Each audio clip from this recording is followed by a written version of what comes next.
Call the March 29th, 2022 special meeting to order. Madam City Clerk, would you be kind enough as to read the instructions on how the public may participate? Thank you, Mayor. Tonight's meeting is accessible in person, and it will be broadcast on fullerton.legistar.com and our government cable channels. Those who wish to make public comment can do it here in person, or they can join on Zoom. That is at zoom.us/join, or call 1-669-900-9128, and the Zoom meeting ID is 978-4219-1797. All that information and more details available on the agenda on the Legistar website. Thank you for that. Madam City Clerk, would you be kindly enough to call the roll, please? Mayor Jung, Present. Mayor Pro Tem Whitaker, Here. Councilmember Dunlap, Here. Councilmember Silva, Here. and Councilmember Zara. Here. And we have, this evening, we have Pastor Jamesden Kissling from the Antioch Community Church to give the invocation. Pastor Kissling, please, sir.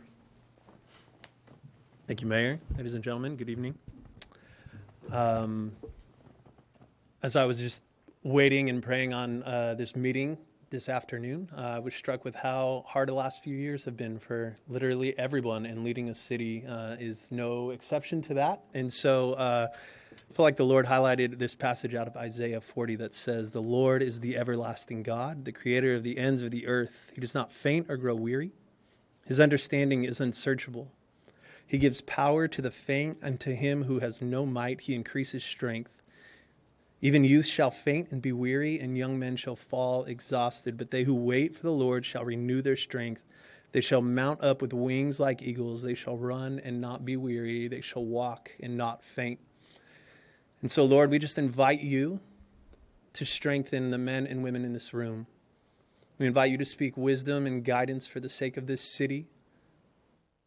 We invite you to increase strength in the weariness that maybe the last few years has brought. And would you bring glory to the city of Fullerton? Have your way this evening and bless each and every one of us. Thank you, Lord. Amen.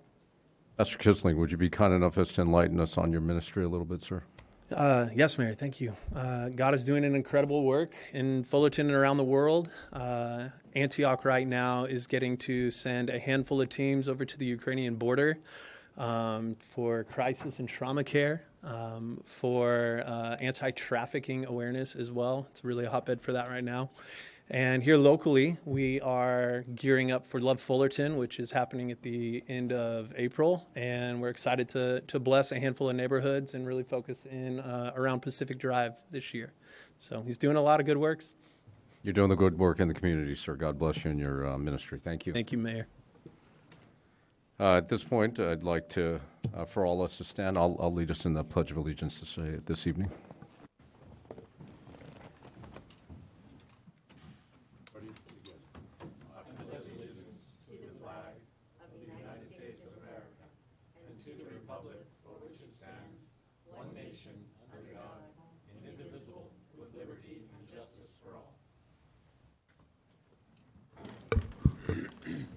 If we can have the interpreters for this evening make their respective announcements, please come forward and do so.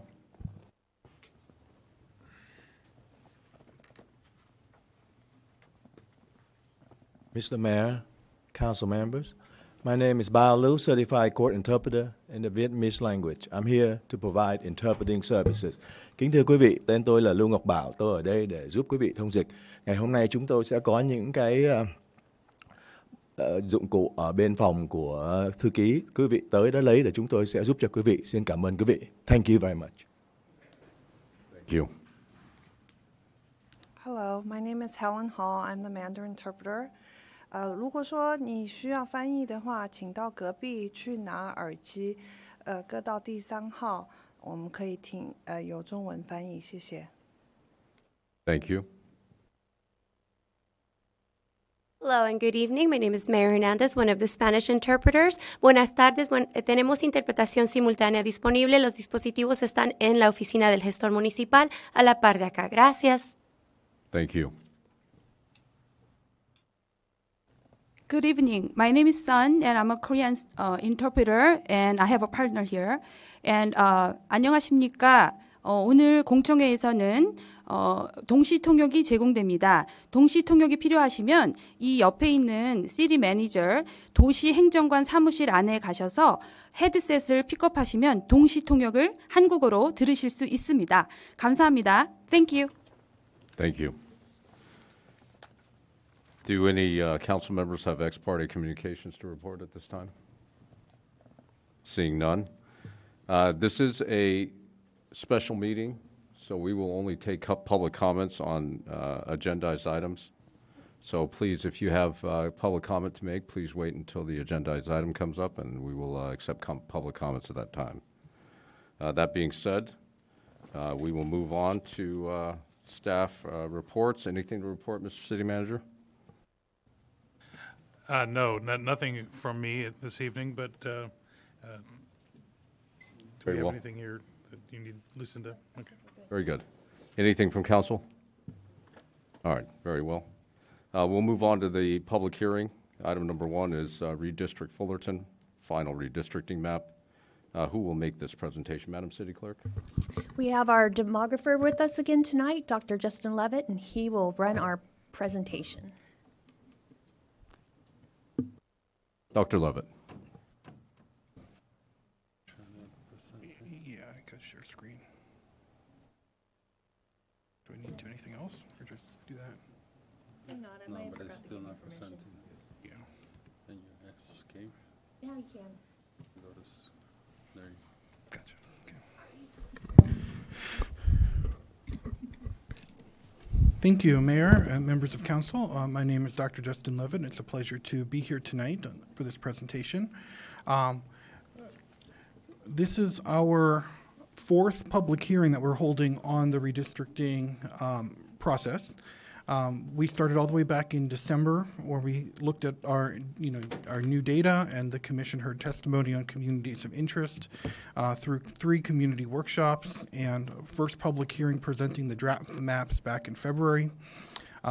We also have, throughout the process, allowed people to submit their own draft maps, and we received a total of, I believe, 15 draft maps throughout the process, including most of them from members of the community.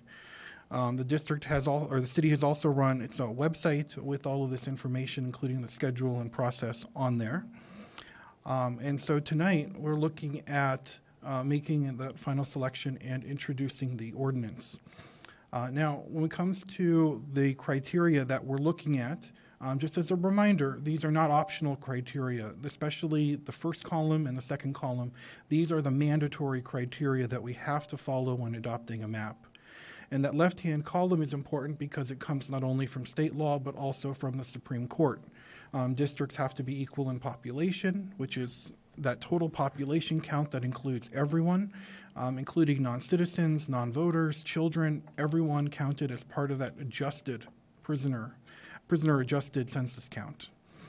We also have to consider the Federal Voting Rights Act. Although race is not the only factor or the predominant factor behind the creation of a district, our districts must encompass protected class communities and protect their right to vote.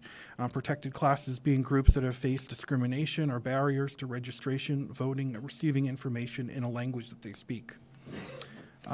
In addition to those federal requirements, the central column is our new Fair Maps Act requirements that have changed the process quite a bit from the way it was when we switched to districts back in 2016. Districts have to be geographically contiguous. That means that all parts of the district must touch each other, and you must have one solid boundary around the entire district. We need to keep neighborhoods and communities of interest together. As the law says specifically, areas with similar socioeconomic or geographic areas should be kept together for the purpose of their fair and effective representation. We also have to follow easily identifiable boundaries. So we need to follow major roads and other landmarks that make sense to voters on the ground, that make it easy for voters to understand which district they live in. Finally, we also have to respect compactness, not bypassing one group of people to get to a more distant group of people. And these are rank ordered, so we do have to take them into consideration in this priority. So, for example, if the Voting Rights Act demands we draw a district that is not quite the most compact, we still follow the Voting Rights Act first before we worry about compactness. We also have a prohibition on not favoring or discriminating against a political party in the criteria. In addition to the mandated criteria, once and only after we've considered the Fair Maps Act and federal criteria, there are additional principles that have been recognized by the court that we might want to consider. For example, leaving district numbering the way it is, sequencing the way it is, would respect voters' ability to continue electing on a cycle of their choice. Taking into account where we think population growth might occur respects, is one thing we can take into account, but only after we've taken into account all of the federal and state mandated criteria. In addition to... Mr. Mayor, if I may, question real quick, Dr. Levin. Councilman. If you go go ahead. back to the previous, so on the middle column, the last part, prohibited shall not favor or discriminate against a political party. And I get that, but I guess how are we to judge that if there's no data to say, oh yeah, we're not favoring or we're not discriminating against one party or another? So how does that tie in and assures us that that's happening? Yeah, what I'll say is that, and I'll also defer to the city attorney as well, this is probably one of the most open-ended on what exactly it means. I can tell you that the way that most cities and counties have interpreted it is by simply not looking at it, not taking it into consideration at all, in terms of making it available, putting it as part of the data set, or referencing it in any way as any part of the process. The trouble is, once you start putting it onto maps or putting it onto data sheets, then suddenly how do you say that, oh, well, we considered it, but not to the extent that's unpermissible under this law? The California Fair Maps Act doesn't actually have a partisan fairness criterion specifically, like you have to, it's not that it should be the same as the demographics of the city, but at the same time, it's also not clear how you simply avoid talking about it if nobody in the, because obviously people in the community can go find out information on their own, and I'm sure that there are organized groups that can provide this kind of information to individuals. I can only testify that on my end, I have not looked at the partisan demographics of any of the maps that I've processed, and it's not been part of my analysis in any way as part of this process. No, and I understand that, but it just seems weird that they, instead of saying going blind, they're putting this that you shouldn't favor or discriminate, which in essence it means we're going in blind with this and we're just hoping that it works out. No. Thank you. Very well, sir. Please continue. So as far as our draft maps are concerned, we have also had an interactive web viewer throughout the process where we've posted all of the draft maps, including in for at least one map in two forms, both according to the numbers that were submitted alongside the map as well as the map is drawn. At the last meeting, the council selected map 114 as shown here. We did get a question that I want to make sure to address here in public. The black lines here are as close to the current district boundaries as we can possibly get with the current census geography. This has come up a couple times in email. These are not perfect according to the current district boundaries, because according to the current district boundaries, there are places where the census did not put block divisions. In both of these cases, they would be illegal under the Fair Maps Act anyway, one along the southern border of the city between Districts 4 and 5, one along Valencia, also between Districts 4 and 5, where the old census literally cut a single block in half, single city block in half. And for some reason, that was arbitrarily followed last time around. The census fixed that by not putting that division in there this time around. And so we were not able to perfectly draw the old district lines in. This is an approximation. But however, we believe those lines were illegal anyway under the Fair Maps Act. And so any of the maps and any of the legal maps that we considered as part of this process would have had to make adjustments to follow major roads and avoid the compactness issues that already existed between districts 4 and 5. Otherwise, I just want to say we believe 114 certainly on surface meets the Fair Maps Act criterion of contiguity, of following major roads, and of compactness. It certainly meets the equal population requirement, although the deviation is slightly higher. It still is under the 10% presumptively constitutional minimum. It creates not a majority, but a 46% Latino district in District 4, and another 40+% Latino citizen voting age population district in District 5, as well as a 56% majority Asian American district in District 1. Dr. Levitt, I suppose I have a question for our city attorney. 3 of the council members serving right now weren't on council at the time that the last or the current map was adopted into the city. Section 15 of the Fair Maps Act of 2018, subsection 21601D, says council should not adopt council district boundaries for the purpose of favoring or discriminating against a political party. To hopscotch on what fellow Councilman Silva said, the previous redistricting process disclosed political party information. Why was that allowed at the time? I can answer that. Please. At the time, the Fair Maps Act had not been adopted, and political considerations, including party, was not prohibited to be considered. In fact, in many states, as you probably know, partisan data is what redistricting is all about. California has tried to eliminate that as a factor. It's impossible to eliminate it entirely, of course. But that's the reason why it was previously allowed to be considered, and now it is no longer to be considered. I know that was a particular talking point amongst our community, so I did want that answered officially on the record. Thank you very much. You're welcome. A couple of the things with respect to communities of interest that we tried to do with the map, in particular, was reduce the division of the downtown area from 5 districts to 2. We do use Commonwealth as a division here. Essentially, the downtown area does have to be divided for voting rights reasons, at least between 2 different districts. But there was we heard quite amount of public testimony about that. We also wanted to ensure that District 5 kept the bulk of the industrial areas to the eastern end of the district. And the airport, we actually thought, in this map particular, was a good addition to District 4 for those environmental justice reasons concerning the neighborhoods just south and around the airport, including Ara Vista. Otherwise, we really strived to make sure that we kept the boundaries as clean as possible in this particular map. That issue was one of our overriding concerns with it. So for our public hearing and discussion, we are, the slide should look familiar to you. We want to talk about the current map and whether it complies with the Fair Maps Act and to what degree, and introduce an ordinance tonight to adopt the final map in sequence of elections. And so thank you for your time, and I look forward to our discussion. Thank you, sir. I'll now open the public hearing and take public comment on this item.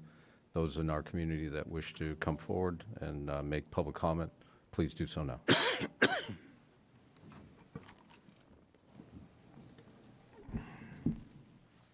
Good evening, Mayor Jung and Council.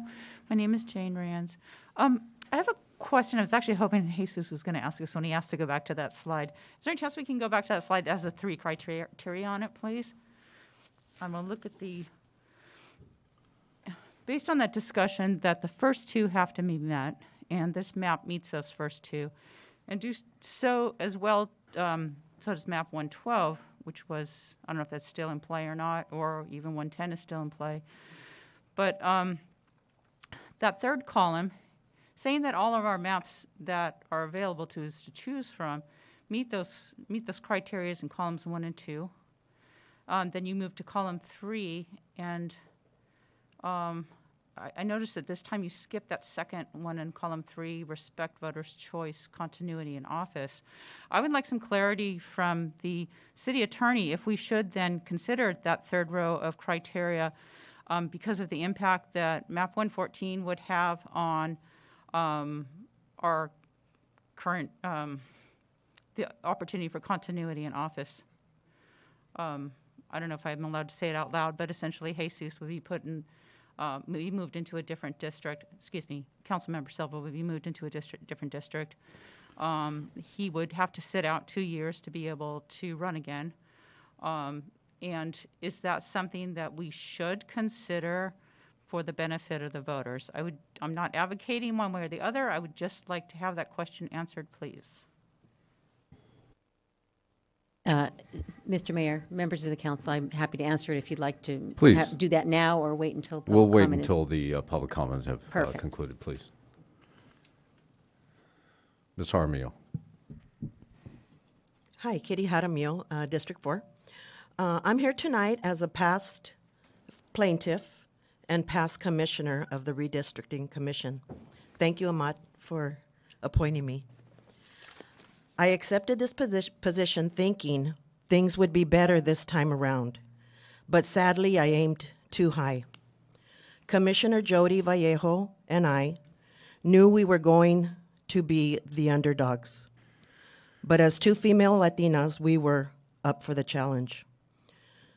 After several community meetings, emails from residents, Zoom calls, and community members, we thought map 110 would be seriously looked at. But the nonsense that Mayor Fitzgerald put us through seems to be happening again with Mayor Jung, Dunlap, and Whitaker.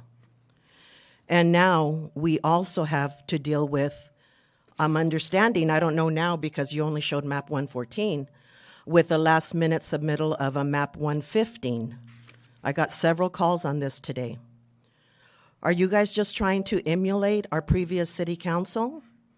And Dunlap, when a group of mixed ethnicities mobilizes on an issue or to create the best map for our community, don't be afraid. It's not a bad thing. It just means pay attention. If there's no hope of this city council listening to the residents and doing the right thing by selecting map 110 or 112, then please select map 114, which I assume was what your original plan was anyway. Thank you.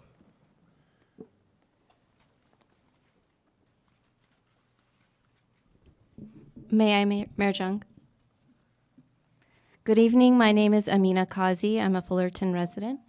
I'd like to point out a couple terms that I've heard tonight that protects us under the law: protected classes and communities of interest. This is how the law, our legislators at the state and federal level, look at us. But what I have heard from the dais over the last several months are other terms: special interest groups, pressure groups, things that dehumanize and diminish our public participation here tonight and so many other nights.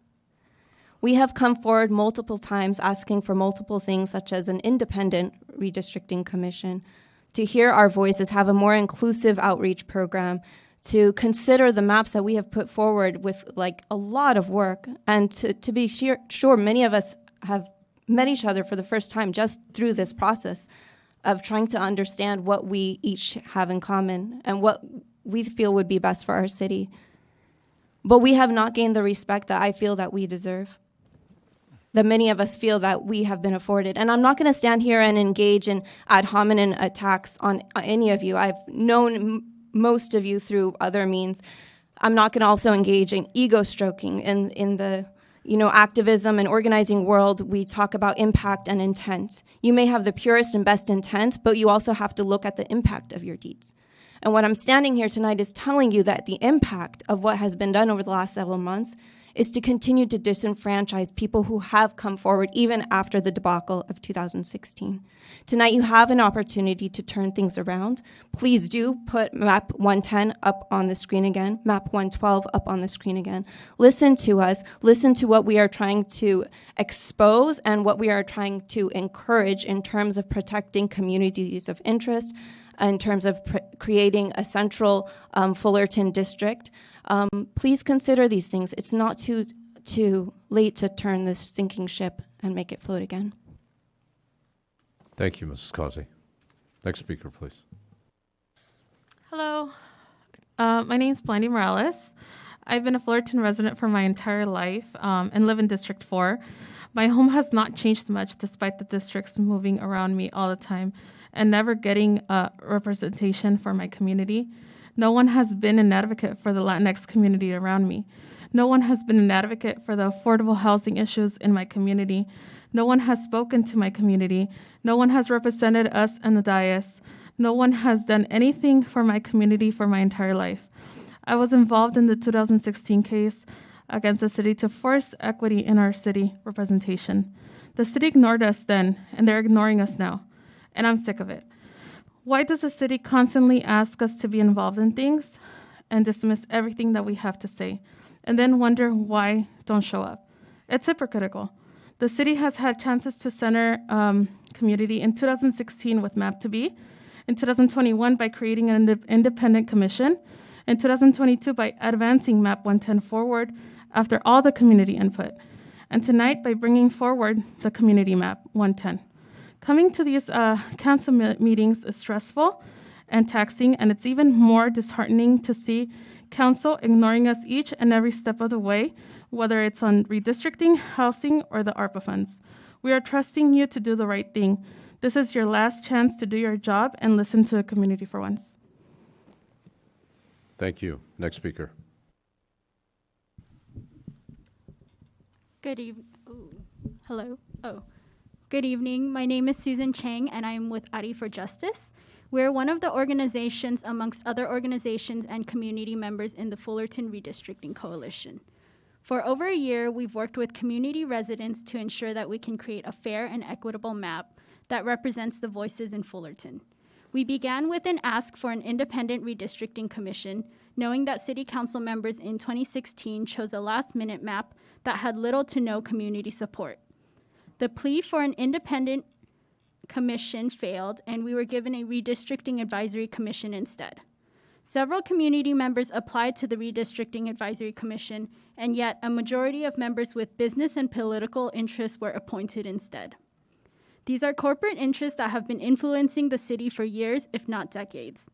Despite that, community members went to every meeting presenting their community testimony. As expected, our map was not put forth or recommended by the Redistricting Advisory Commission. Even with 19 written community testimonies submitted with our map and over 100 signatures in support of Map 110, our community voices were dismissed and diminished to merely special interests. District elections in Fullerton came to be through community solidarity, and yet time and time again, this process has failed to listen to community voices. This has felt like a repeat of history and quite reminiscent of redistricting in 2016, where community voices also weren't heard. I hope that in the future we can have a more fair and just procedure where public voices are centered over corporate and political interests. Thank you. Thank you. Next speaker, please. Sí, muy buenas tardes, miembros del Concil. Mi nombre es Ana Leti Hernández. Yo soy residente de Fullerton, que ha estado aquí pidiendo que se escuchen las necesidades de nuestra comunidad. Estoy aquí porque quiero mostrar mi apoyo una vez más al mapa 110, un mapa impulsado por la comunidad que todos ustedes no han tomado en cuenta. Esto significa que nosotros, la comunidad de Fullerton, no tenemos voz. Creo que todos ustedes han olvidado que están aquí porque los elegimos para estar ahí y no nos representan. Realmente espero que esta vez tomen la decisión correcta y escuchen nuestras necesidades. Hubo más del 70% del total de testimonios de la comunidad y comentarios por correo electrónico en cada reunión que hablan a favor de 2 distritos de pluralidad latina y un distrito de mayoría asiática, con un distrito de vivienda horizontal que maximiza la representación de inquilinos y viviendas históricas, así que les pido una vez más que nos apoyen en el mapa 110. Muchas gracias. Que Dios los bendiga. Thank you. Next speaker, please. Hello, Council. This is the interpretation. My name is Ana Leticia Hernandez, and I am a Fullerton resident that has been here asking for my community's needs to be heard. I'm here because I want to show my support once more for Map 110, a community-driven map that you all have not taken into account. This means that we, the community of Fullerton, do not have a voice. I think that you all have forgotten that you are here because we chose you to be here, and you're not representing us. I really hope that this time around you make the right decision and listen to our needs. There were over 70% of the total community testimonies and email comments at each meeting speaking in favor of 2 Latinx plurality districts and Asian majority district, with a horizontal housing district that maximizes renter and historic housing representation. So I ask you once more, please support Map 110. God bless. Thank you. Thank you for the interpretation. Next speaker, please. Hello, good afternoon. This is Egle Nuncio. Pleasure to be with all of you in the council. And I'm coming here to support the map 112 because I hear you in the last meeting, you see 3 of you said that it's very important the work of the commission, the selection of those 3 maps, because map 110 was taken in consideration. And please, I want to make sure, because we received, the map 115 is gonna be put. That is never being reviewed or seen by the community. I'm pretty sure that you guys are not gonna consider that because we have to go through us, all the residents, for support or not a new map. Please, I want you to consider the map 112 because it's the fair map for all of us, and it creates equality for our community. And I hope that all of you can do this possible. The past redistricting, it was so hectic. I know some of you were part of that. And it was, it's our right as the community to have and be represented. This is for the next 10 years. And this is the responsibility of all of you, the 5 of you tonight, to be fair to one another as a neighbors here in Fullerton. I hope that you see the personal interest is not gonna come. I have my trust in all of you, that you are amazing citizens and have values and are very transparent with our community. And to prove wrong to a lot of people that maybe talk wrong about all of you, to show them today the kind of man that you are. Respectful, hear the community, and always prevailing, what is fair and just for our community. Please support and elect officially the map 112 tonight. Thank you. Thank you. Seeing no further, we have Mr. O. Do we have Zoom speakers? We have several hands in Zoom also. Let's go to Zoom before we go back to Mr. O, please. Okay. Thank you. Julia Gomez, you should be able to unmute. Good evening, council members. My name is Julia Gomez. I'm a staff attorney at the ACLU of Southern California.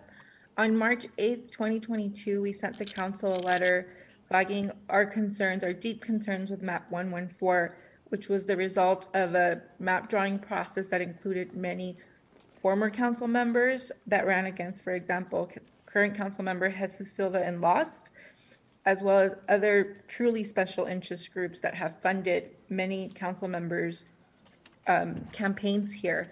We continue to have those concerns, and we urge you to please, please, please disregard map 114 and seriously consider adopting map 110.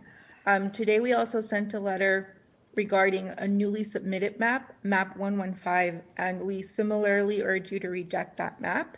It's similar to 114, but it moves Fullerton College from District 2 to District 5, and our understanding is that this change pairs Democratic Council members Jesus Silva and Ahmad Zara in District 5, potentially violating the Fair Maps Act's prohibition against partisan gerrymandering.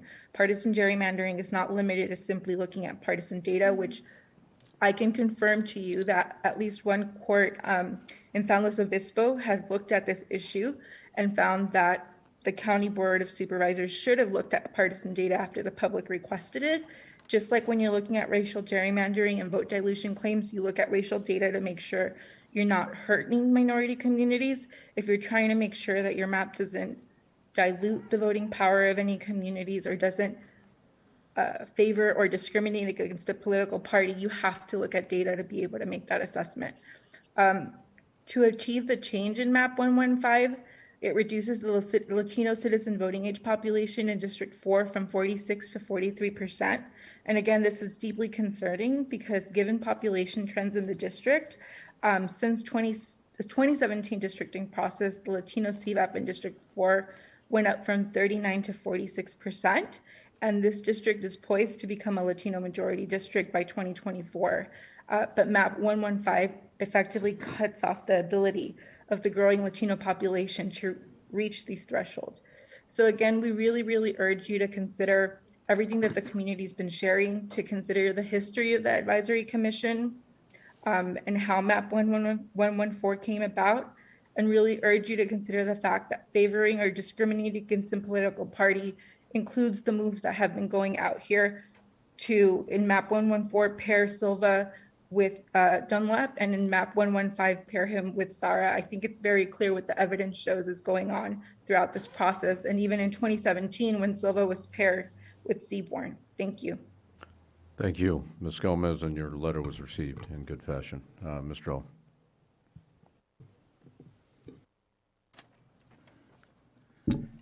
Hello, my name is Bernard, and I am a Fullerton resident. Councilmember Dunlap, you lied last time by claiming that the Redistricting Committee and its chair, Greg Seaborn, took an oath not to run for council. You lied publicly in an attempt to silence public comment of Tony Package, who was critical of you, and you tried to embarrass him. You voted not to put any restrictions on that sham committee, and you knew it. You are a public liar and a bully, something that you three have become used to doing. Shameful. Thank you. Next speaker here. We'll go back to Zoom right after that. Go ahead, please. Hi, good afternoon, Council, Mayor. My name is Karime, and I'm here to support the map 112. Thank you. You. We'll go back to Zoom, Madam City Clerk. Diane Venna, you should be okay to unmute.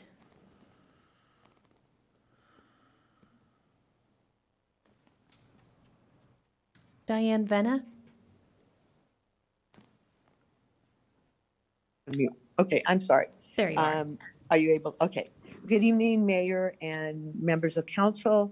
I have two asks tonight, two requests, but I have a few things to address from what I heard this evening already.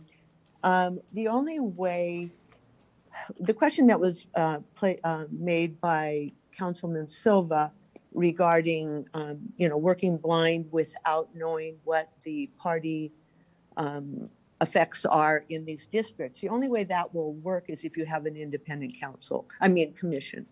We do not have an independent commission. If we had gotten that, that would put more confidence in the maps that we get. and also lessen or diminish suspicions of why the maps are chosen. Also, Mayor Jung, you had an answer, and I have said this before, but I would like perhaps Dr. Levitt to tell us, you alluded that it's not really possible to have an independent commission because it's just not possible. Well, it is, or at least more independent than what we have now.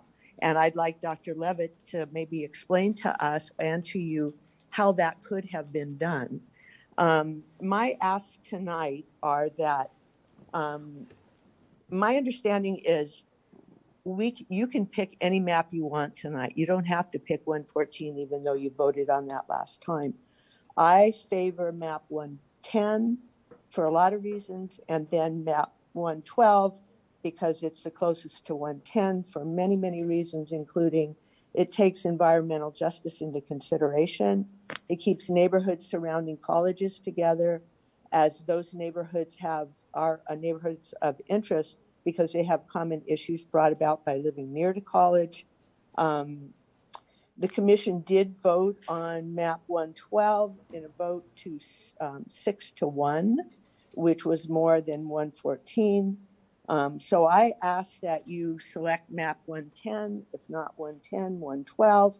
And I ask that you make it mandatory that all advisory commissioners take an actual oath that they will not run for city council. It's not formally required. I'm not saying that they are not people of integrity, but you can state one thing and as time goes on, you can change your mind. This needs to be done as policy to at least help us accept a map that is chosen, even though we don't have an independent commission. Thank you. Thank you. Next speaker, please. Jane Reifer, you should be able to unmute. Thank you very much. And good evening, Mayor and council members. I'm not sure that the first item that I'm going to mention here is of real importance. And usually I like to bring only important issues or what I consider important issues to this group. I'm not sure it's of importance, but or some time ago, I should say, I noticed that the map that was being used as a starter map for everyone to build their proposed maps from had discrepancies with what our actual map is.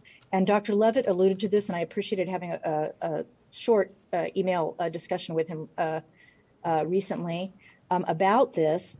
It appears that none of the maps that you're considering relied on these different boundaries. So in the end, this is why I'm saying it may not matter. But I thought there should be some memorialization of this concept.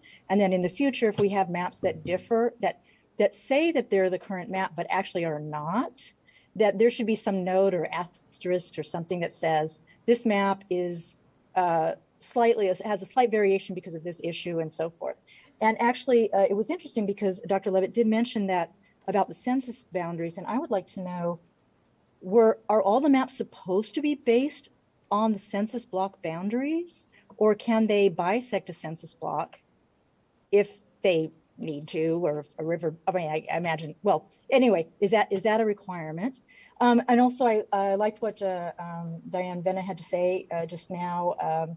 It would be great to have a best practice, because when Councilmember Dunlap, when you mentioned that that everybody had taken an oath not to run, at least until the next redistricting, everybody loved that. And you saw Tony Package's reaction. He was pleased to have heard it. It seems like a very strong thing to give the appearance of fairness and so forth. So I would like to see if the council would consider implementing that as a best practice for the future.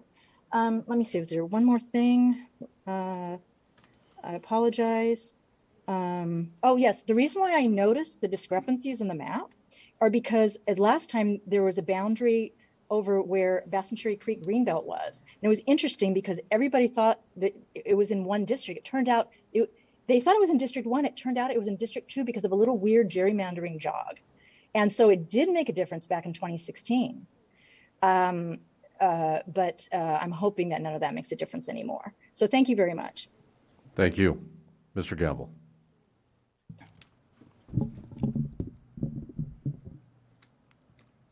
Good evening, Mr. Mayor, City Council, Curtis Campbell, activist for the homeless and veterans. I'd just like to say, I think you guys, well, I always like to give compliments. I think you guys are doing a good job, and we want to do the best that we can do as far as choosing the right maps. And at the same time, listen to the public. I think that we should bring back this item for a later date because the people that spoke in line, the public, they're not very happy with what they're hearing. And I just think that we're not ready to vote tonight on a map. And if you vote tonight on it, and after listening to what the public just said, that they're not happy, then you're not doing it for them, you're doing it for yourselves. And I just think that we need to spend more time to get it together where everybody would be happy with this in every way. Again, I like the independent commission. I think most things should be independent because when we kind of do it ourselves, it doesn't benefit the public as a whole. Independent is always the way to go. And as we do the maps, I feel that we should include the homeless community. It's a community within itself. And I think that we should make that, it's very important for that to be a part. Because as everybody here has a voice speaking, I think this community of homeless people should have a voice too, which I am here speaking on their behalf. And also, I'd just like to share one little thing too. Being a former bus driver for 14 years,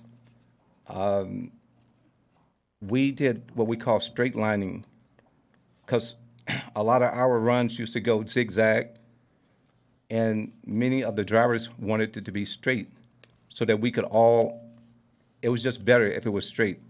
And I like to see the maps, when we design the maps, that it's more straight line, more kind of like a little tic-tac-toe, so that the public, the community, can easily understand it, because it's not, you know, the council members, you understand it because you do this every day, but working people and people with families don't have time to study and analyze. Thank you, sir. Thank you very much. Next Zoom caller, please. Francisca Medrano, you should be able to unmute. Francisca. Sí, hola, mi nombre es Francis Medrano y he sido residente de Fullerton durante más de 20 años. Quiero hablar en apoyo del mapa 110. Este mapa es impulsado por la comunidad, a diferencia de los otros. Ha pensado muchos en este mapa en diferentes perspectivas y diferentes comunidades de interés. Por favor, consideren y apoyen al mapa 110. Hello, my name is Frances Medrano. I've been a resident of Fullerton for over 20 years. I want to speak in support of Map 110. This map is a community-driven map, and unlike the others, a lot of thought has gone into this map from different perspectives and different communities of interest. Please consider and support Map 110. Thank you. Next speaker, please. Patty Tudor, I understand you are trying to raise your hand and having trouble doing that, but let me give you permission to talk and let's see if that works. Oh, thank you. Good, we can I hear really you. appreciate it, Lucinda. Yes, I also would like to support MAP 110. I was part of that committee that worked on that, and we did put an awful lot of thought into it to include communities of interest. And I know it didn't make the cut, but I'd like you to reconsider it because I understand that you can do that. If not 110, some of the comments that other people made was 112 would be my second choice. So just want to make that comment. Thank you. Thank you. Next caller, please. Julie Rayburn, you should be able to unmute. Good evening, everyone. Thank you for letting me speak. First off, I just wanted to let you know that there is no sound if you're watching from Uverse. So I've been trying to watch, then I had to quickly jump to the laptop and the phone. So I've kind of got all three things going on here just so I can try to communicate with all of you and look at the maps and such, because I missed all of that at the beginning because the volume wasn't working. I would like to voice my support of map 111. I live in the Golden Hill community, but I am south of Chapman. I'd like to maintain our neighborhood with our neighbors across Chapman and be part of Golden Hill. I know a lot of people are talking about map 110. I didn't realize that there needed to be community support around one map. So I would like to say that my community is being broken apart if we go with map 110 and some of the other ones. So I'm going to voice my opinion and say I'd like to stay with my Golden Hill neighbors. We are vintage homes, 100-year-old home that I live in on Woods Avenue, but I'm between Commonwealth and Chapman, or Malvern, right where it splits there. And we have a lot of issues that are going on here. And our neighborhood is constantly being changed. And we didn't get to vote for a council person for the longest time. And now it seems like it might be changing again. So some of the neighborhoods are just constantly being, kind of uprooted and changed. And then we feel like we don't have representation.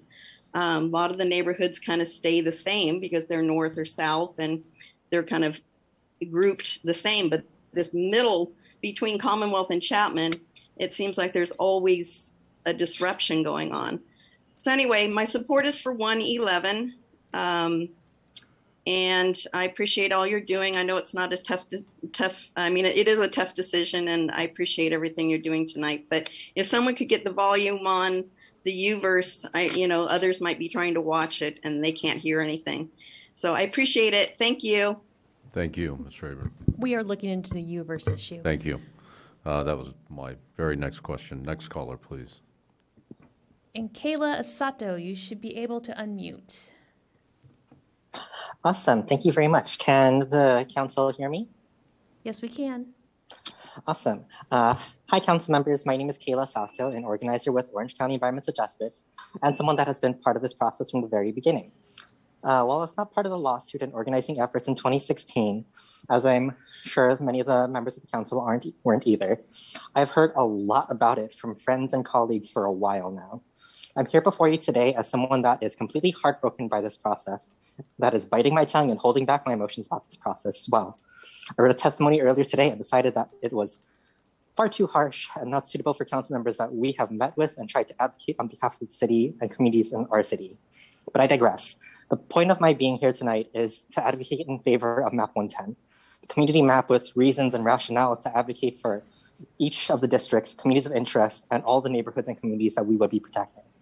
I'm here as an advocate from the Fullerton Redistricting Coalition. As we fought for an independent redistricting commission, the community-drawn map that has been thrown out by the commission and the council, instead of listening to the community, which this whole process is supposed to be about, the independent commission appointed had a council member appointed, a former council member appointed. The commission then appointed a well-known developer and another former council member. And we sit before you tonight hearing that council members may be playing partisan games to draw other council members together, as mentioned by the ACLU. Former council members serving on the commission to decide the district lines in the Redistricting Advisory Commission, and developers and political donors serving on these commissions as well. Heck, we even have a current city council member that lied about an oath and that did not happen, and has even stated that he does not believe that we should have district elections in the first place. All this to say, I'm very disappointed in the actions of the council and most of the commission for disregarding the community drawn maps. The community drew a map with a 37-page rationale with data, testimonies for map 110. But all of that was ignored and thrown out. Please rectify this and rectify the issue and rectify the harm done in 2016 by moving forward with map 110 so that we don't repeat the mistakes of the past. Thank you. Thank you. Next Zoom caller. And OCCCO, you should be able to unmute. Yes, hi. Good evening, Mayor and council members. My name is Karen Alvarado, lead organizer with OCO, Orange County Congregation Community Organization. And I'm calling in tonight to express my disappointment with the decisions that this governmental body has made throughout the redistricting process. It is truly hurtful to see how little value it has been given to community members' input. MAP 110 has been the option with the broadest and most diverse community support. This map, included 2 Latinx plurality districts and 1 Asian majority district that the community overwhelmingly supports. I did appreciate the reflection that the pastors started tonight's meeting with, especially recognizing how hard these past few years have been. However, it is important to highlight that the impact has been felt disproportionately in low-income communities of color within this city's limits. Speaking from the perspective of my personal faith tradition, right now we're celebrating a time referred to as Lent, which is a time of internal reflection and growth. And in a nutshell, it is really about putting the idea of loving your neighbor into practice, especially recognizing that we all feel different levels of impact based on lived experiences and really opportunity too. Many of us here tonight are asking you to please listen to the feedback that has been shared in the past few months from residents, not special interests, as you called it in the last meeting. It is not too late for this council to unify the city by creating a map that centers equity and access to representation. Please learn from 2016 and make the decision that will rebuild trust with community you all represent. It has not helped the commissioners. Some commissioners have submitted their own maps and, they can possibly be able to run for their districts that they have helped to draw, not to mention, appointing former council members and current developers to the Redistricting Commission. This structure can facilitate the creation of biased districts, and I urge you all to practice loving your neighbors and the decision you will be making to advance the adoption of a new map, especially the community that has time and time again been disproportionately impacted, and understand the impact of the redistricting process that the redistricting process will have in the next decade. Please do the right thing, not the political thing. Thank you. Thank you. Next caller, please. And Helen Higgins, you should be able to unmute. Good evening. Helen Higgins. I've lived here in Fullerton over 24 years. The previous speakers have spoken eloquently and very knowledgeably in favor of MAP 110. I concur in my support for MAP 110, and I strongly oppose the council's majority vote at the last meeting in favor of 114. How ironic it is that political demographics are not allowed in the map selection process, but the consequence of accepting MAP 114 would have such a dramatic consequence. That is, that 2 council members, both council members Silva and Dunlap, would end up in the same district too. What a very negative image of Fullerton politics. Council, please listen to your constituents. Thank you. Thank you. Next caller. And our last hand raise is Tanya McCrory. You should be able to unmute. Good evening, Mayor and council members. Tanya McCrory here.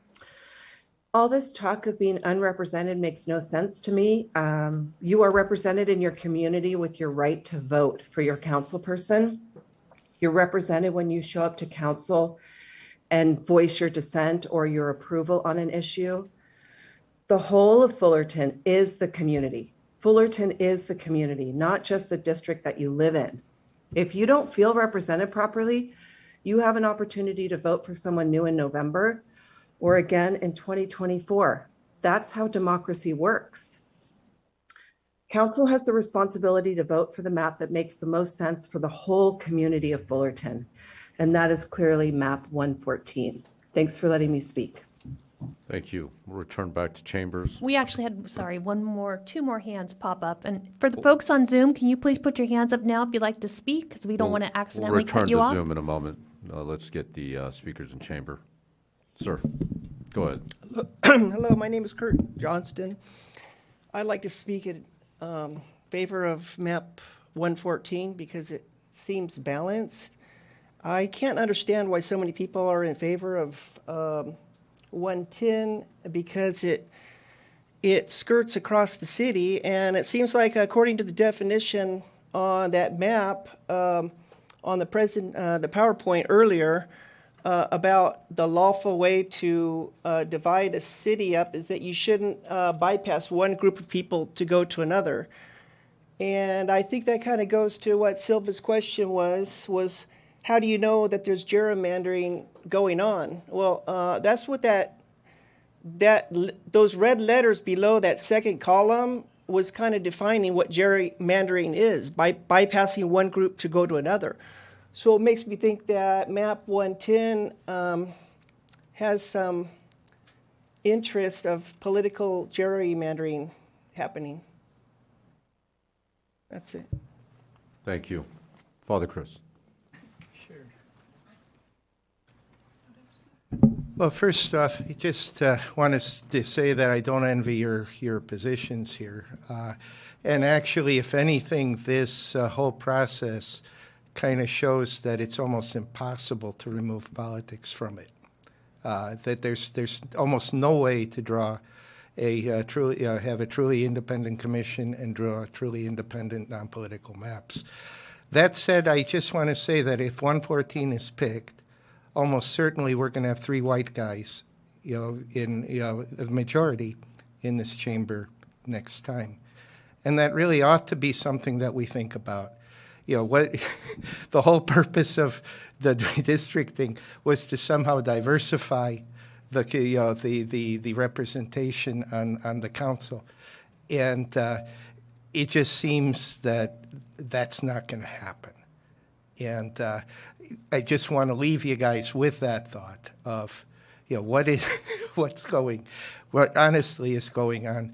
And really, perhaps in the end, almost use the experience here of this time for the state to look at how the redistricting process is working and, frankly, not working.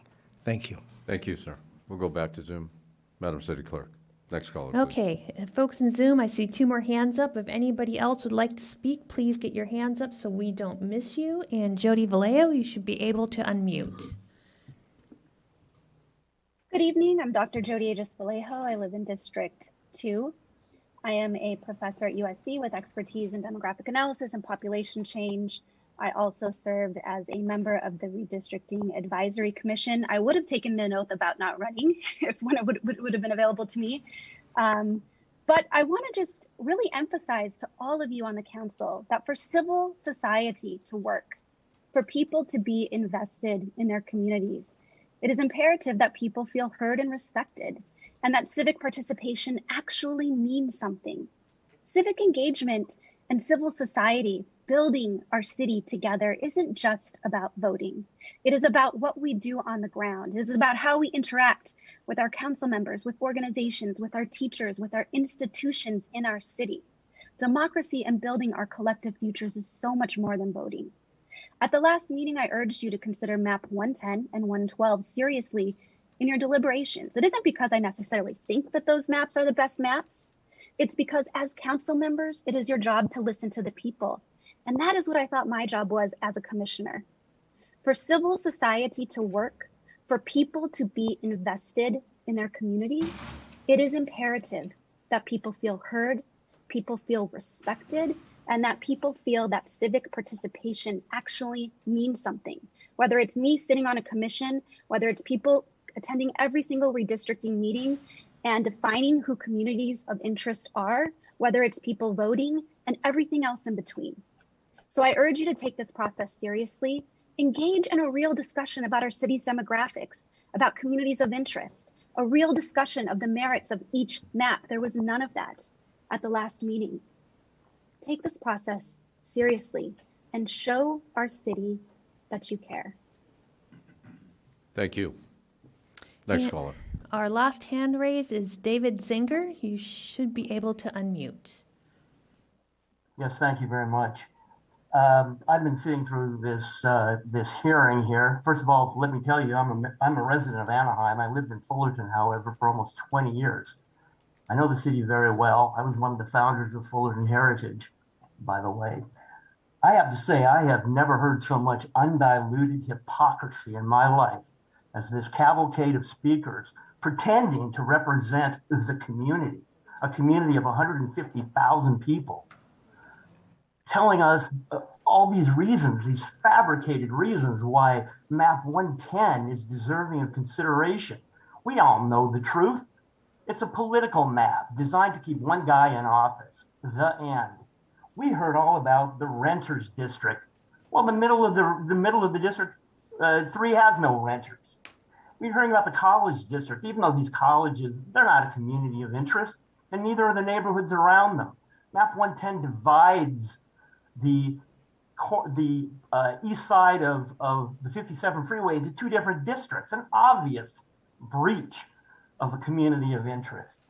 And we've heard about it, somehow it was full of historic houses. More nonsense. I mean, all these fabrications should just be brushed away. Map 114 is clearly the superior map, without a doubt. It honors communities of interest, particularly along the 57 corridor. It recognizes the main north-south split along Malvern and Chapman. And most importantly, it recognizes compactness.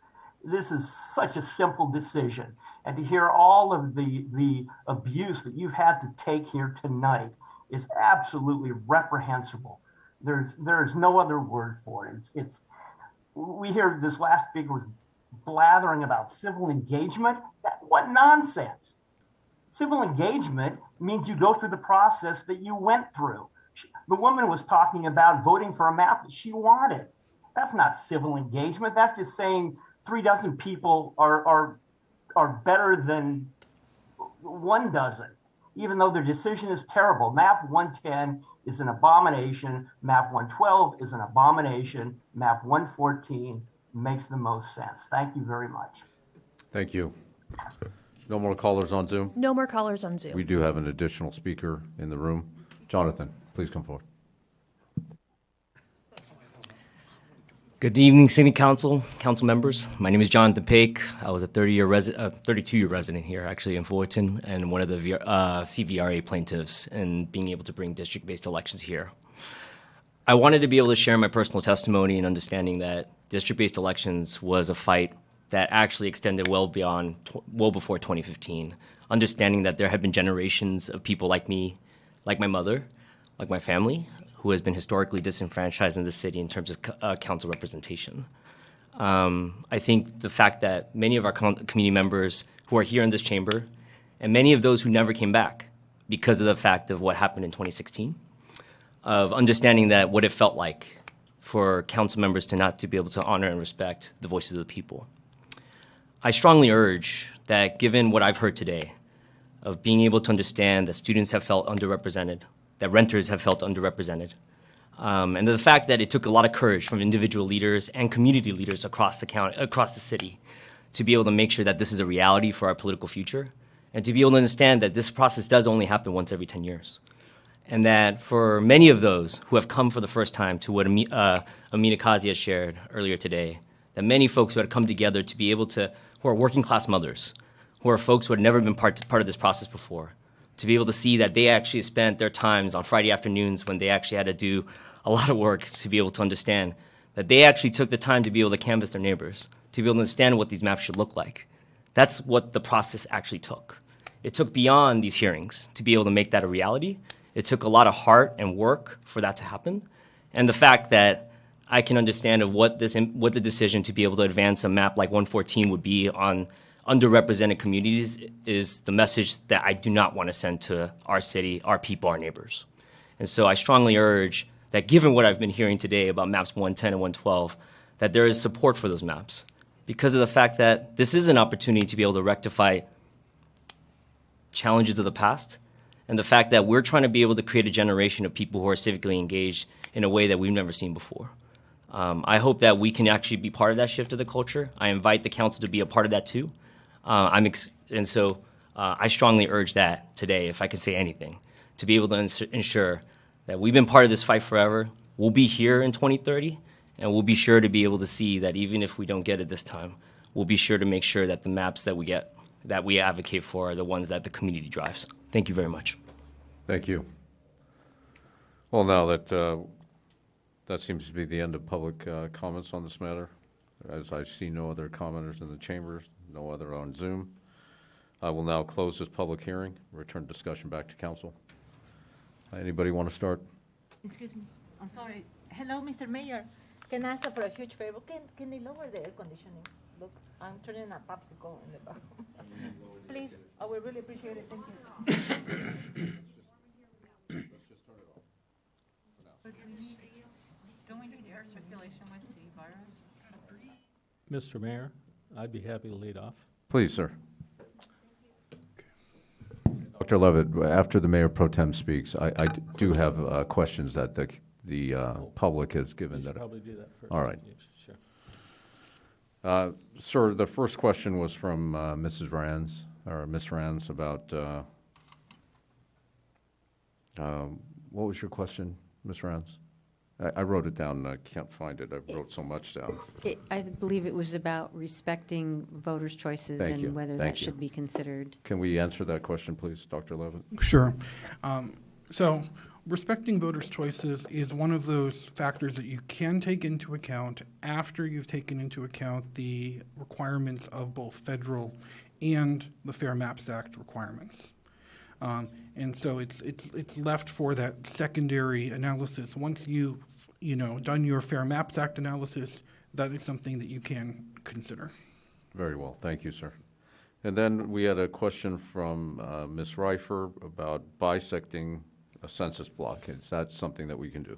So, no, you have to follow the current census geography when you are redistricting. That poses some, and as I was saying earlier, that poses some challenges with the current boundaries because, for example, between districts 4 and 5, the current boundary simply follows Woods Avenue to the end of the city. The census no longer has a block boundary. In fact, it puts all of this area between Baker, Euclid, and the freeway into one block now. And so we were not able to perfectly draw that in with the current 2020 or 2020 census blocks, which we have to use as our foundational unit of analysis. All right. And then my very last concern or question that the public raised, Commissioner Jaramillo expressed the map 115.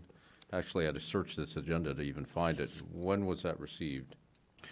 So we did receive map 115 on, I believe, March 19th.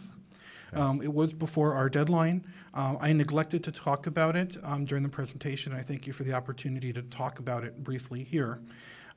So it is a map that can be considered. I would note that there are Fair Maps Act potential issues with it, particularly with districts 1 and 4. The way that it crosses the airport to grab a neighborhood south of the airport, in fact, south of Commonwealth, is a very strong concern with this map, as is the way that where it crosses and how it crosses Chapman, seemingly randomly. So those would be some issues that I would point out. If the council was interested in a general map like 115, I would certainly suggest, coming back at a future meeting with revisions to it that help it comply with the Fair Maps Act. It might take it in a direction like 112 or one of the other maps. I don't think it's very similar to 114 myself, but Yeah, I don't see a similarity between 114 and that myself either, but I thank you for that. So as it stands right now, it would be a map that's not in current compliance, correct? I would not recommend it. Very well. Thank you, sir. Mr. Mayor Pro Tem. Go Mr. ahead, Mayor, sir. if we could just clarify with Ms. Barlow, if we have anything else that we need to touch on before we get into council comments. Thank I you. know there was a question about timing, and I think we have to make a decision under the law by April 17th, I believe, is the deadline? Yes, thank you, Mr. City Manager. We do have to make a decision in very short order. And if you remember, this would be the first reading of an ordinance. We do have to have 2 readings. It will take effect immediately because it relates to an election, but we are getting pretty close to out of time. The only other point that I would raise is that a couple of speakers raise the issue of substantive discussion. I do think it would be a prudent thing for all the council members to articulate the specific reasons why they select a particular map or believe it is an appropriate map, or why they believe a particular map is not an appropriate map for the record. Indeed, we will take that into advisement. Mr. Mayor Pro Tem, sir, apologies for interrupting. Oh, thank you, Mr. Mayor. I appreciate it. It is difficult to choose between many of these maps because there are trade-offs that are inherent in almost each and every one. A couple of the important criteria to me and requirements as well are compactness of districts and understandability of the district for people to be able to visualize or understand what the boundaries of their districts are.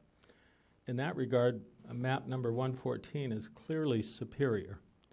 It has an elegance of having very straight lines on the interior portions of the map. And I can illustrate that, I will, with just one brief illustration here. To me, simplicity, consistency, and understandability make this map the superior choice. And I'll illustrate that by describing the boundaries of each district. District 1 is north of Malvern, west of Euclid. Easily explained. District 2, east of Euclid, north of Chapman, west of State College. District 3, east of State College, north of East Valencia Drive. District 4, south of Malvern, west of Euclid. District 5, east of Euclid, south of Chapman.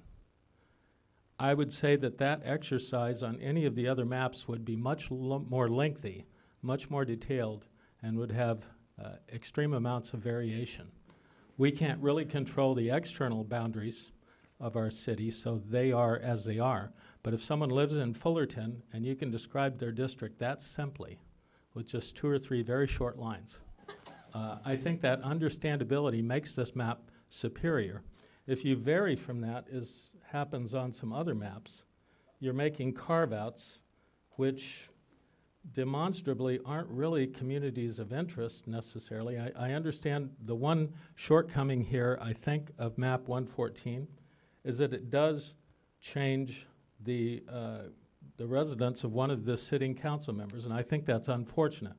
But I think that was a factor of our original map. And if I tried to describe the way I just described the boundaries of map 114 from our original map from 2016, it would be very convoluted. So this map is an attempt to correct that and to respect the core of each of the existing districts, which was another requirement as well. And one other major requirement is that map 114 does respect and it creates Latino majorities, fairly strong majorities in districts 4 and 5, and we have an Asian majority in District 1, which is intended to help create fair representation, or at least a shot at fair representation. So I don't really have a dog in the fight necessarily beyond that, but I just, in looking at the elegance and the simplicity of map 114, I would really invite any arguments to the contrary in terms of people being able to visualize and know what district they live in. And that's all for now, Mr. Mayor. Thank you, sir. Councilman Silva. Thank you, Mr. Mayor. No, I can understand where the Mayor Pro Tem's coming from, being able to draw straight lines. It was just ironic that when I wanted to do that back in 16 to bring District 3 right up State College and remove those carve-outs, he voted against that.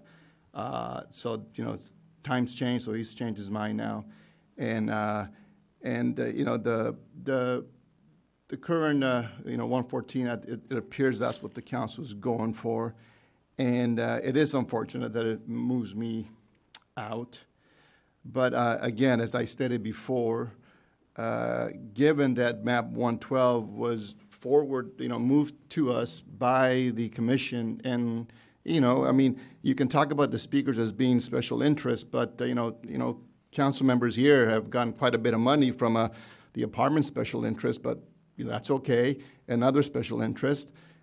So I'm going to go back to what I said originally, that map 112 was the one that the community has advocated for, and that the advisory commission also moved forward with us. So to me, I'm going to take that aspect in terms of listening to the public and to our advisory commission, and hopefully we'll get enough council members to do as well. Thank you, sir. Councilman Silva, appreciate your time, sir. Councilman Zara, any comments, sir?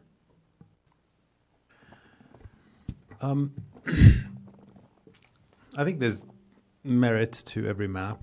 The question is, will there be trust after this? I mean, the idea of an independent commission, which I had advocated for in the beginning, would have avoided the mistrust. We are supposed to be encouraging openness and encouraging people to trust government, and in the process, yet here we are setting a process that does quite the opposite. So I really would have preferred an independent commission. However, here we are, and we are looking at maps that it looks like there is a direction to 114. It does have clear lines for sure, and I really don't know what much to say. I mean, this is supposed to be a community effort, but all right. I don't know. It's all right. To me, I just don't think that there is much to say at this point. Very well. Thank Understood. Councilman Dunlap.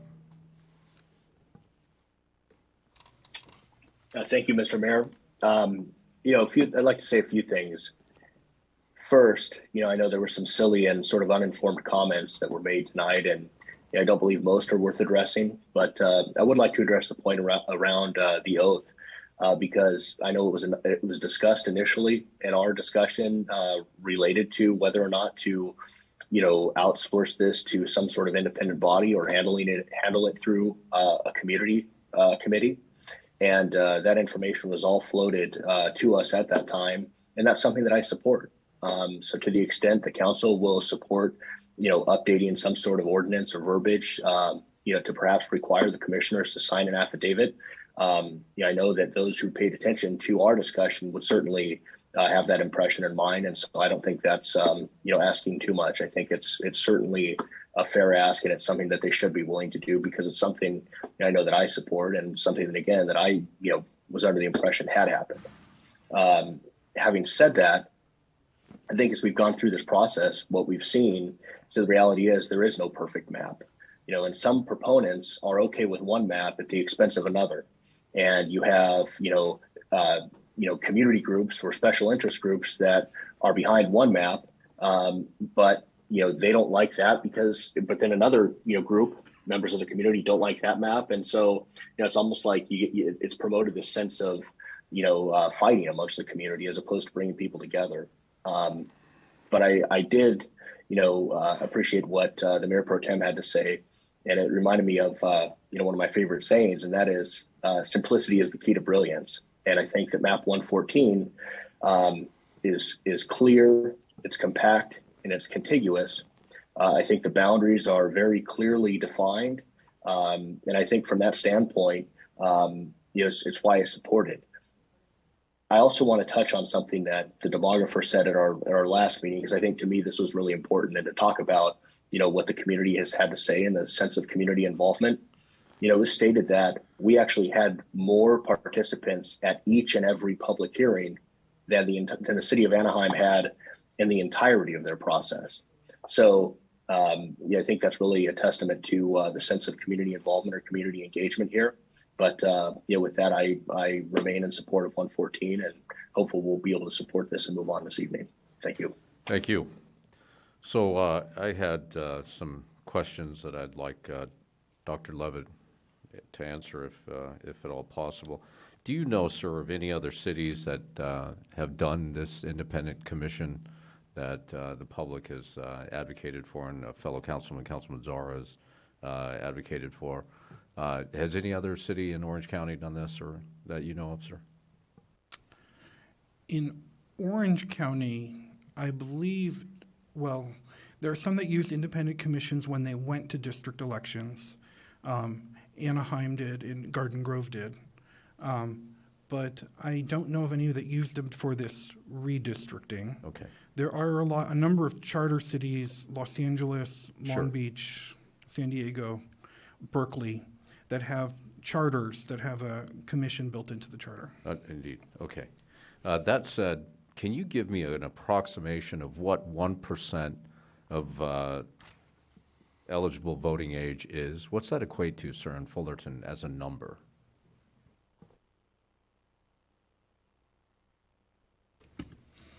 Let me just.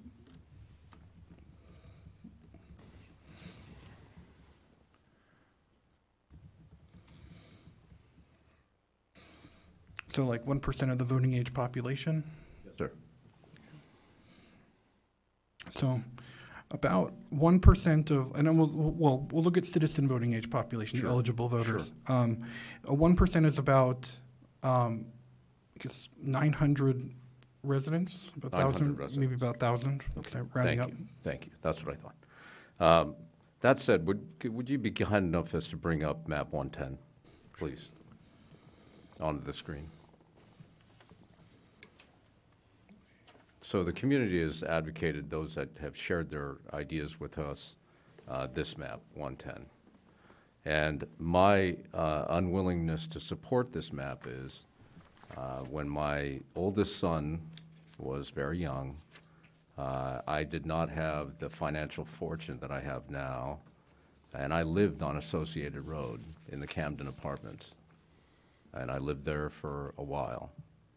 And never in my time there of living in those apartments and walking groceries and a young baby almost a quarter of a mile from my parking space to my apartment, did I ever consider that I had anything in common with the resident that lived on Skyline Drive. So I've expressed this rather clearly and vocally to those in our community that have advocated for this map, and my reason that it wasn't acceptable to me. I lived that life. I was there.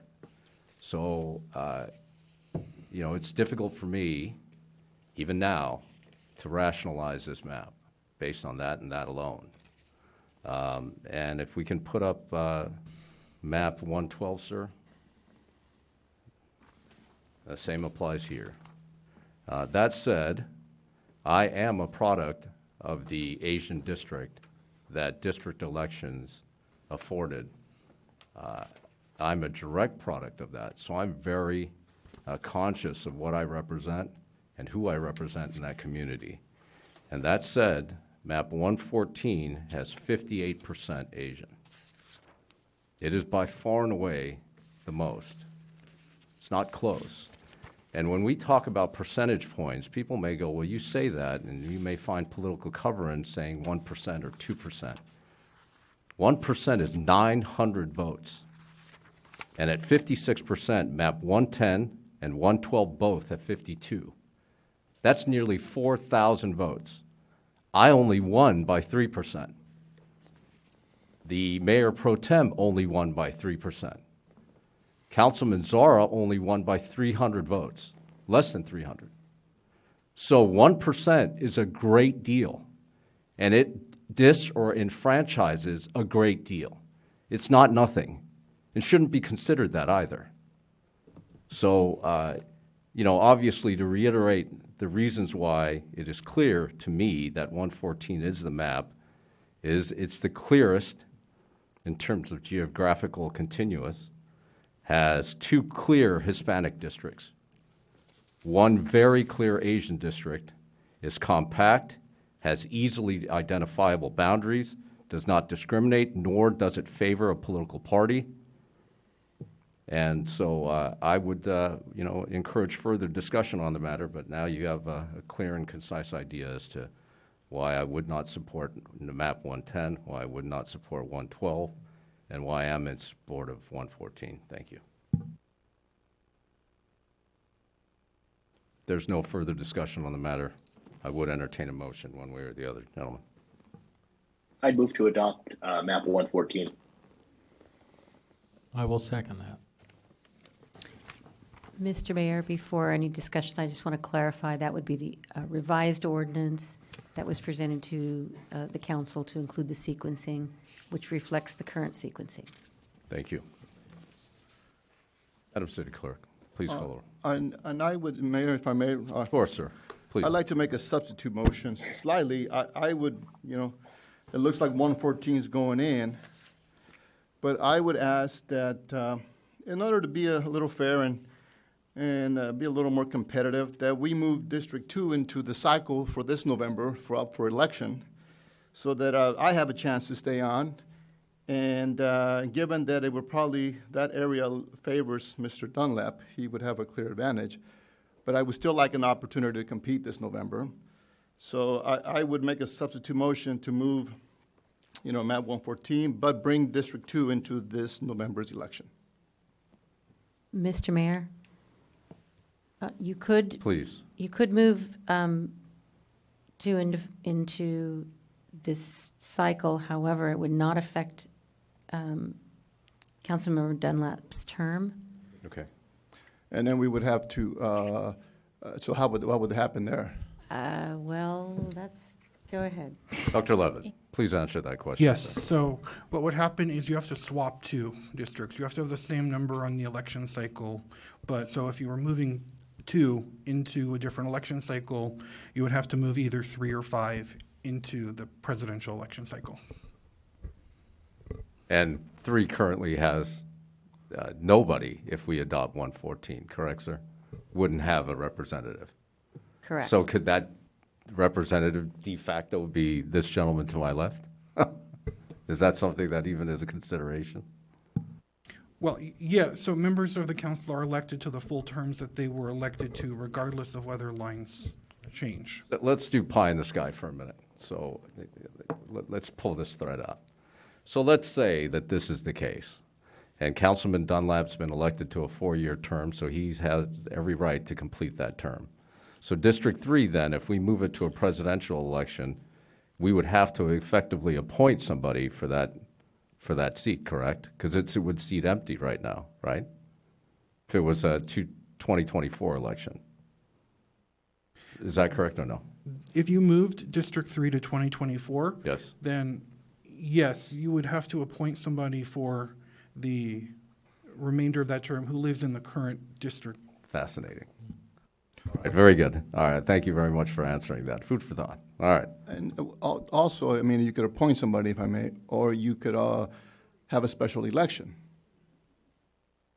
to coincide in 2022 for that district. If we move District 3 to 24, we could have a special election in 2022, correct? Yes. You so could, your yes. options would be to elect her. That would be a 2-year special election, because in 2024 it would be up, because we would move it and it would be up again. So we could designate it as a 2-year special election. I know that was done with the mayor pro tem had to come in and take Sean Nelson's spot a few years back, and Yeah, you'd be flipping from 2 this next cycle and 3 the following cycle. You'd be flipping basically to 3 and 2. If you do that, right? So I think what I was saying is that you would just swap 2 districts. So Swap 2 and 3? The terms. Okay. Yeah, it gets a little complicated. If there's a second to that, then I think we could maybe take a 5-minute break and work out what the wording might be. and then and since you said that Councilmember Dunlap would serve a full term, if we swap those, and there's an election in 2, what happens if somebody else wins that election in District 2, since he's entitled to 4 years? Well, his seat would not be able to be replaced.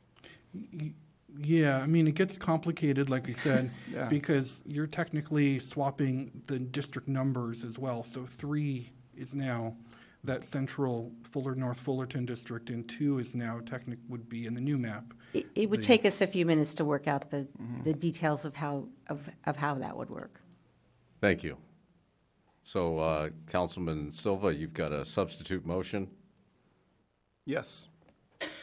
Very good. Is there a second for that? Could you specify which two districts you would like to see up in 2022?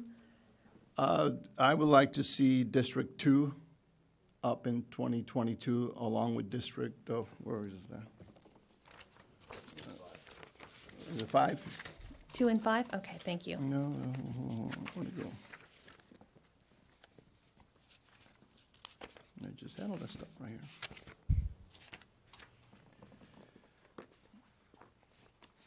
What's the current language on our ordinance? So here it is. Says affirm District 3 and 5. Yeah, so it'd be District 2 and 5, correct? And then we would swap 3 to 2024. Yes. All right. Okay. I have a question, Mr. Mayor, before we go further. Of course, Mr. Mayor Pro Tem. We are on a short timeline as far as declaring the boundaries of the districts. Would this other consideration have a little bit longer timeline? What would be the deadline on something like that? No, I don't think that would impact it. We don't have to do the meets and bounds division, as we did previously. Mm-hmm. So we can use our main streets as our dividing lines with pretty easily. But we can also just attach the map.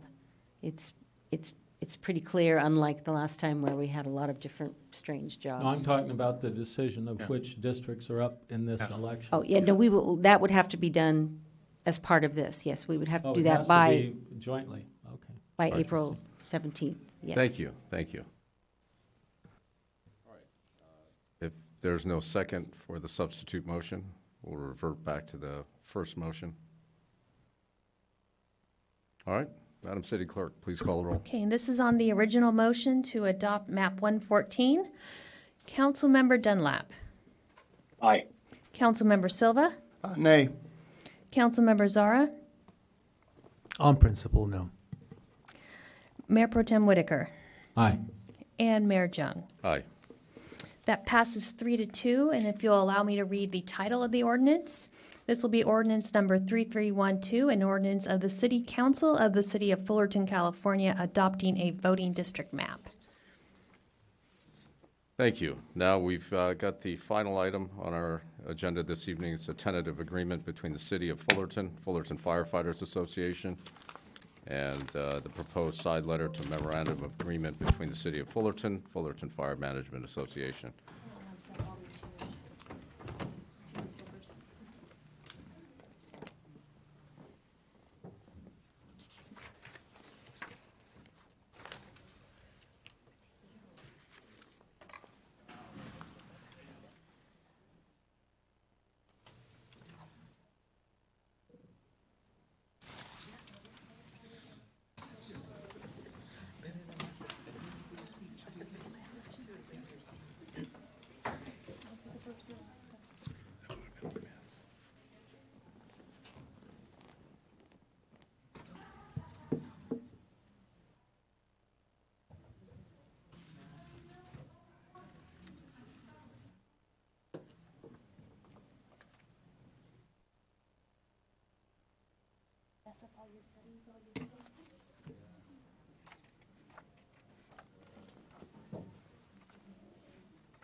Good evening, Mayor Jung, council members, Laura Giannetti Mercer, Human Resources. We're here tonight for your consideration of an agreement between the City of Fullerton and the Fullerton Fire Association, as well as a side letter agreement between the City of Fullerton and the Fullerton Fire Management Association. Next slide, please.